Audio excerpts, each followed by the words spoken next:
I want to tell you, God's people slay giants. I use the word men in an old-fashioned way to include men and women and all. God's men slay giants. I want you to say, I'm a giant slayer. I'm a giant slayer. Look at somebody and say, you're a giant slayer. Little more enthusiasm. You're a giant slayer. You're a giant slayer. God's men slay giants. We're going to take a look at that text. We're going to see what it means. Because every day, every week, as you move forward in life, there are giants that rear up in front of you and try to scare you into stopping from doing what God is calling you to do. And you have to believe, I am a giant slayer. By God, I am a giant slayer. In Yeshua, I am called to slay giants. Let's take a look at this text. God's men are giant slayers. To slay a giant, first you've got to know some principles. You've got to know some principles of God. You need to know the principles of God in order to be a giant slayer. You need to show with your life these principles as you move through life. They need to be part of the flow as you move through life doing what God called you to do. And you need to grow from practice of slaying giants. The first time it seems hard. It seems impossible. It seems like it can never be. But you need to learn to say, I am a giant slayer. I am a giant slayer. I am a giant slayer. You need to learn to say, I am a giant slayer. We need to believe it.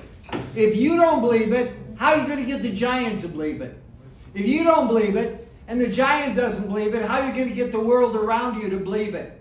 See, you have to believe, I am a giant slayer, because God's people are giant slayers. Notice how the text begins. And the Philistines had war against Israel. Have you discovered yet that life is a war? When you take a look at what's happening in the Middle East, life is a war. When you take a look at what's happening on the streets of the United States, when you take a look at the streets of what's happening in Minneapolis, Minnesota, when you take a look at the streets of what's happening in Portland, when you take a look at what's going on in our universities around here, you suddenly realize that life is a war, and they are at war with your Christian Christ-centered culture. They are at war with the Yeshua who died on the cross to give you eternal life. They are at war with the reality that Yeshua gave to you. They seem like giants. David went down with his servants with him to fight. See, that's why he went there. He went to fight. God called us for this time so that we can fight with the giants that are in this world. We need to be able to fight with them. Have you decided yet that life is a fight? Have you recognized, have you seen, have you realized that life out there is a fight? And you need to be, in your own mind, a giant slayer before you're ready for that fight. And so it said David went faint. The leader of the king of Israel, leading his men, going into the fight, it says David waxed faint.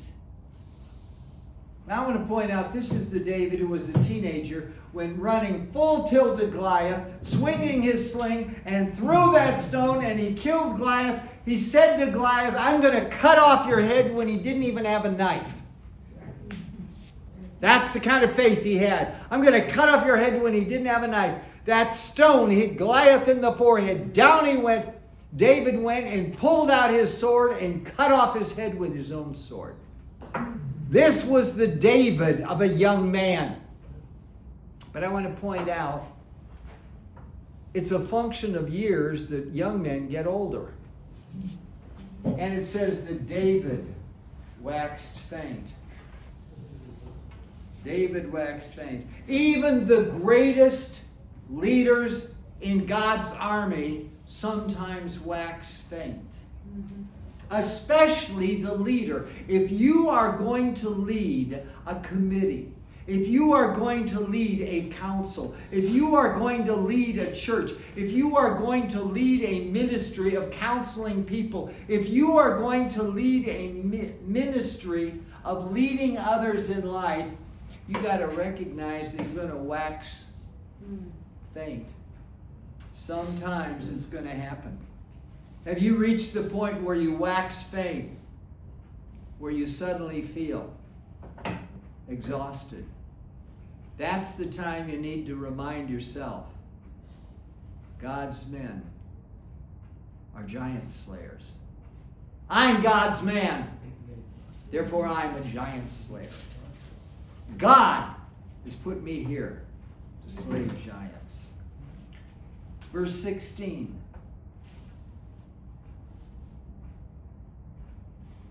And Ishbanab, one of the sons of the giants, his spear weighed 300 shekels of brass. He had a spear that was about this tall on a 9-foot tall guy. It came up to his head, and it weighed solid brass. It was made of metal. It was strong. And he was girded with a new sword. When you look at the giants that are coming in your life, do you often look at them and say, well, my God, they are the best armed I've ever seen. I've never seen people who have a sword like that. I've never seen people who have a spear like that. I've never seen people who have one of those that is that big, that has a javelin that he can throw, that he can poke. I've never seen that kind of weaponry. Do you spend too much time looking at the enemy's weaponry instead of looking at your God? Do you spend too much time looking at the enemy's weaponry getting deflated instead of looking at the fact that you are God's man, you are God's woman, and you were called and created to be a giant slayer? God's people are giant slayers. No matter how big their weapons, no matter how new their weapons, that's not what will win the war. What wins for us is our God. Verse 17. But Abishai, the son of Zeruiah, he smote him. I love that word, smote. He smote him. He killed him. He commanded him down. Abishai, we're going to start getting into the principles with these names, because as I looked at these names, I saw principles that are in your life that God is going to use you in order to slay giants in your life. Abishai means gift of God. This principle number one. Principle number one is found in the name Abishai. You have gifts of God. Your life is a gift of God. Before you were formed in your mother's womb, God was dreaming about the things that He would do with and through you. Your life is a gift of God. The talents that you have, the things that you've learned, the things that you have seen and done, the experiences that you have been through are absolutely essential for God to give to you the opportunities, the gifts that He has, and the opportunities that will open up. If you go marching towards that giant, if you go moving towards that giant, you'll discover that, like David had a bag full of stones, and he had a sling in his hand that he had used 10,000 times. You'll discover that as you move forward, God will create opportunities whereby you can slay the giants that are there in front of your life and the giants that are there. You see, God's men are giant slayers.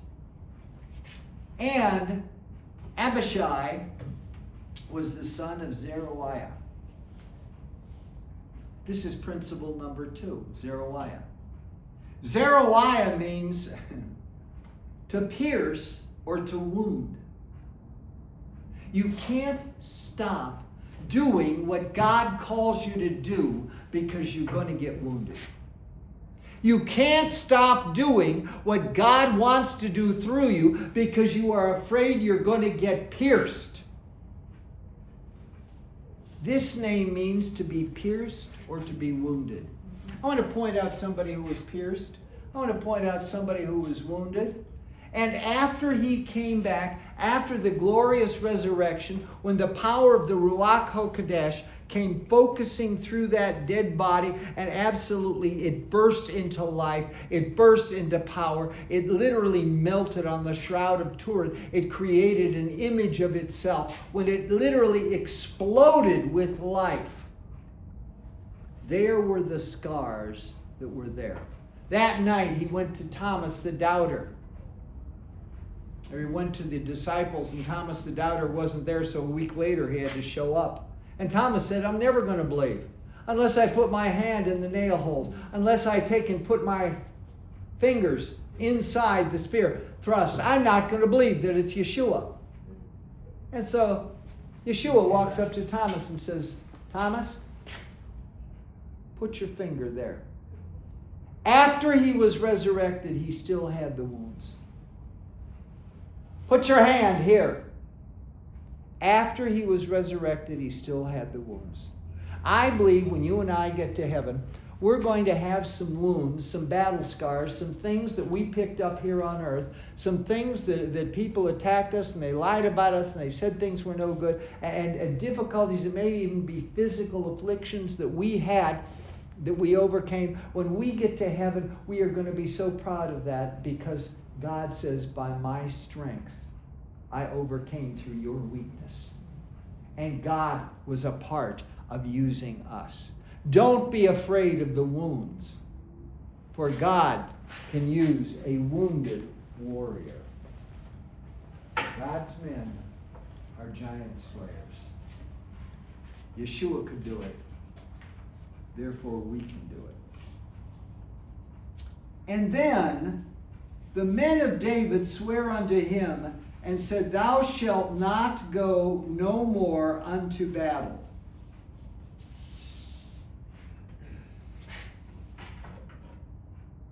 Thou shalt no more go into battle.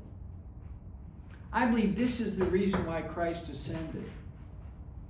Because if Christ hadn't ascended, we'd be looking around at the church and everybody'd be standing around doing nothing. And when you ask them, why are you doing nothing? They would say, well, because I'm waiting for Christ to do it. He's here and he can do it better than I, so I'm waiting for him to do it. So he ascended into heaven and now he says, you do it. There's a giant out there, go slay it. It looks impossible, go out and destroy it. It looks too big to handle, go out and demolish it. What is the giant that God has placed in your life that only you can see, only you can know, and only you can overcome? That's what the text is talking about as we go and as we look at it.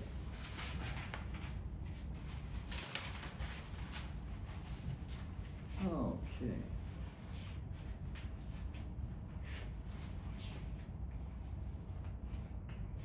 The men swear unto him, Thou shalt not go out. that thou quickest not the light of Israel.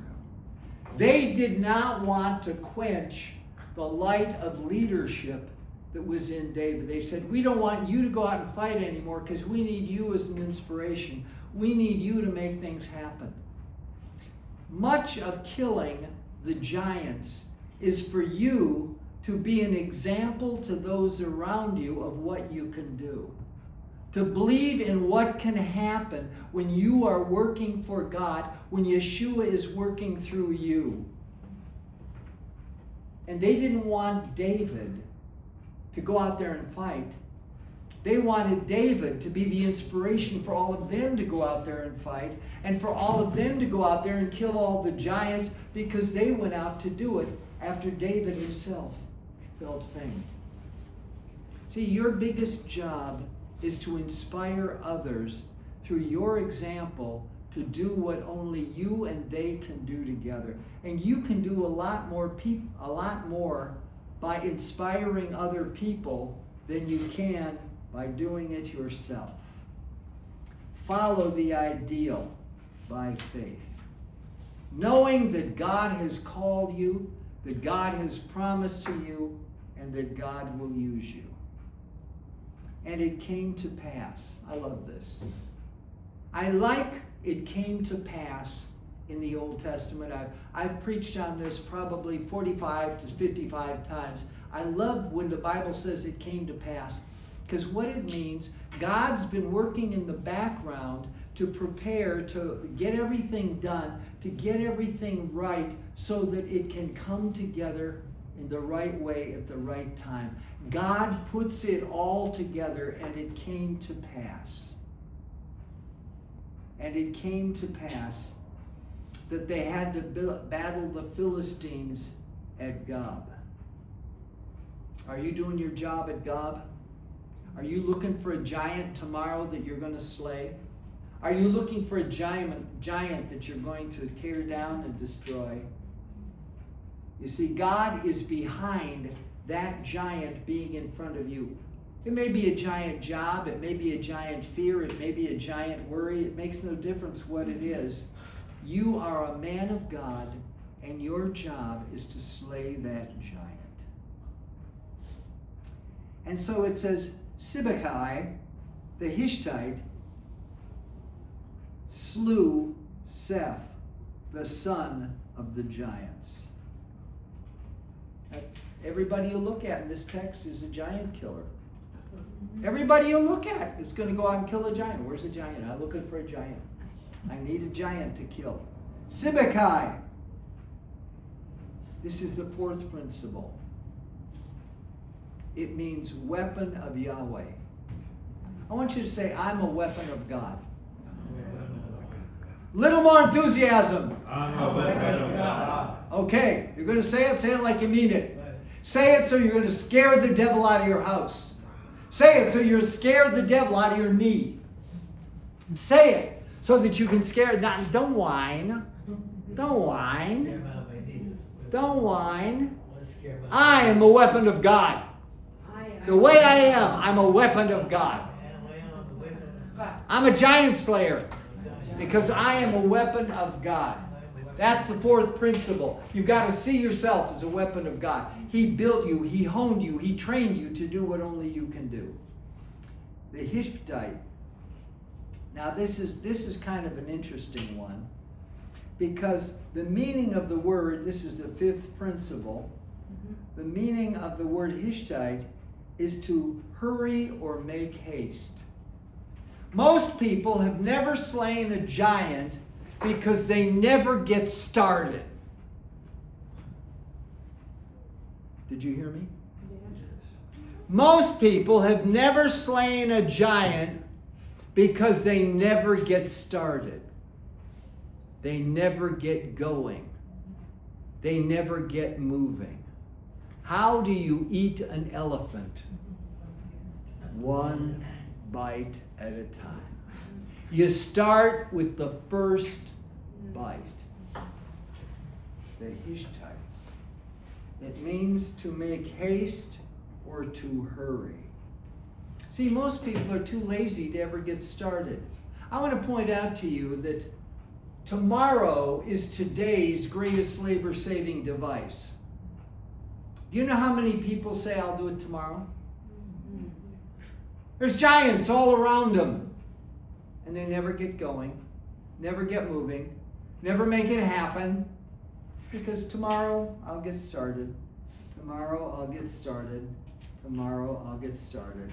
And they never make it happen. God's people are giant slayers because they get going. And they do it with haste, and they do it today. Okay. And Elihana, the son of Jair Oregon, slew the brother of Goliath.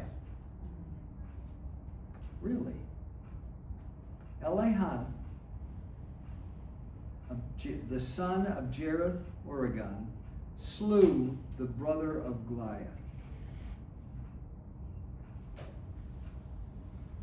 You know, he could have said, Goliath was so big and so famous and so powerful, I can't do that. I can't get started with that. I can't get going with that. I can't do that. Instead, he just got moving and he slayed him. He said, if somebody else could slay him, if David could slay him, I'm going to follow David and I'm going to get it done. Elihana means favor of God. You're in the favor of God. In this world, and I've noticed something for the past 6 months. I had a habit of getting up and exercising for a half hour every morning, and I would put on the news. And the more I put on the news, starting 6 months ago, the more I noticed that the news is depressing. Yes. I noticed that the news is distressing. You got one bad story after another bad story after another. I mean, you've got the economy turning around. You've got a man in office who understands economics better than any of his advisors, better than any of the presidents up to this point. He understands capitalism. He understands communism. He understands all these things. He builds great buildings. And he's got all this going on. And everybody's saying it won't work, won't work, won't work, won't work. And he's spending all his time fighting people who say nothing will work. I've noticed that it's distressing.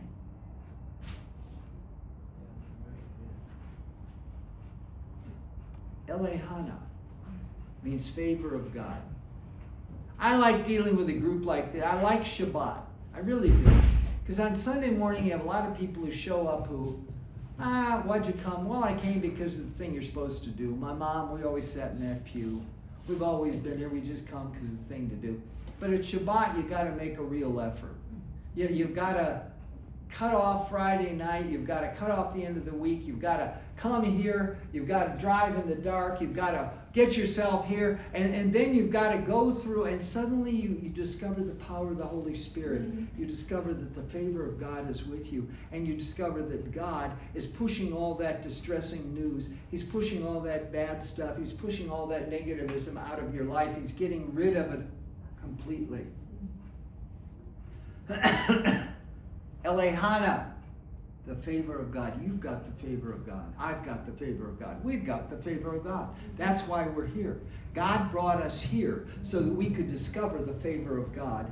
And this was the child of Jair Oregon. Now this is interesting because it means woven forest. You are woven together with God when you set out to slay a giant for God. Your life and God's life are woven together. You are intertwined with Him. God makes things happen so that you can get started and get going for God. That's where giant slayers come. And you see, you don't often get to be a giant slayer by just going out and slaying a giant. You have to learn, you have to produce, you have to practice, you have to develop. You know how many jobs I had before I got through seminary? You know how many jobs I had while I was in seminary to work my way through seminary?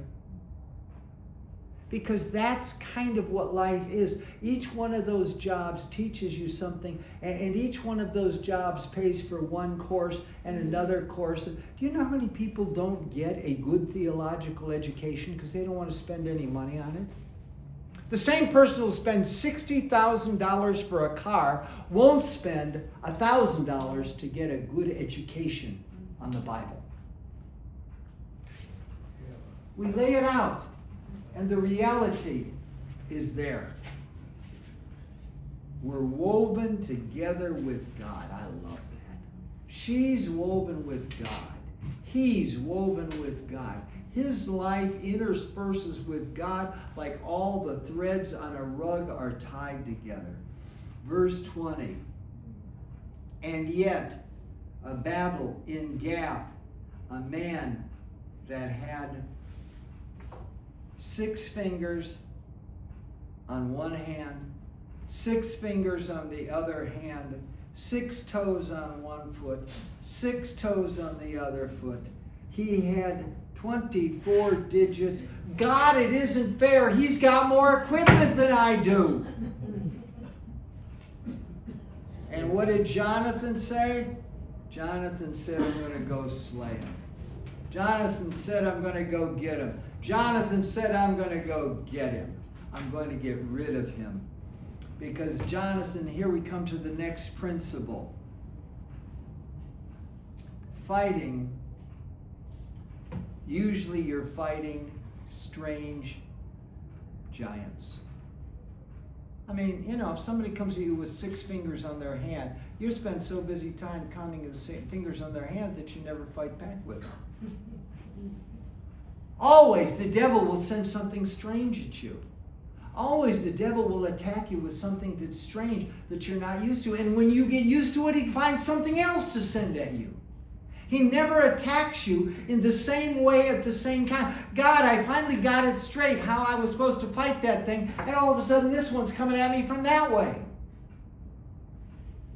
God calls you to work through all of these things. And Jonathan was fighting these strange beasts. And I like it because Jonathan was fighting somebody who had 24 digits and 24 fingers and toes. And Jonathan means God is given. God's given you the ability to slay giants. And I like Jonathan's father. This is the last principle. This is the 9th principle. Because the man's name is Shammai. Has anybody heard that name before anywhere? Sure you have. You just said the Shema. Mm-hmm. You just said the Shema. Yeah. The Shema is quite simple. It means to hearken. I like a hearken in the King James Version. Not hearken. Because hearken means 4 things. It means first to listen, second to hear, because you can listen to something and not hear. Have you ever tried to talk to a kid that was busy watching television? You're talking and talking and talking, and nothing gets through. Hearken is to listen and to hear and to understand and then to obey. It's a complete process whereby you get through, and Jonathan understood that he was a good given gift of God, and that Shammai, his father, had taught him to listen to God.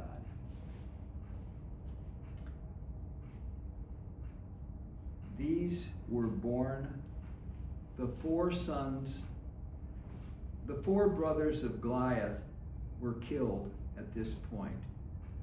These were the brothers of the giants, and I think there are giants that are fighting us everywhere we look. We take a look at what the Muslim world is doing around the world to Christians. They're killing them with guns, they're killing them with tanks, they're killing them with bombs, they're killing them with poison gas. The Chinese are killing with The Chinese are doing the same thing. They have the biggest prison camp.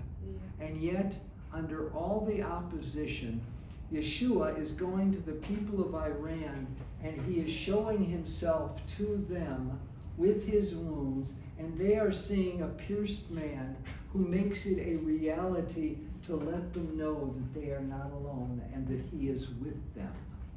And the fastest growing church in the world is in Iran, Yes. with all the persecution that's there. And there's a reason for that. Because God's men slay giants. If you want to be a giant slayer, stand up the Aaronic benediction.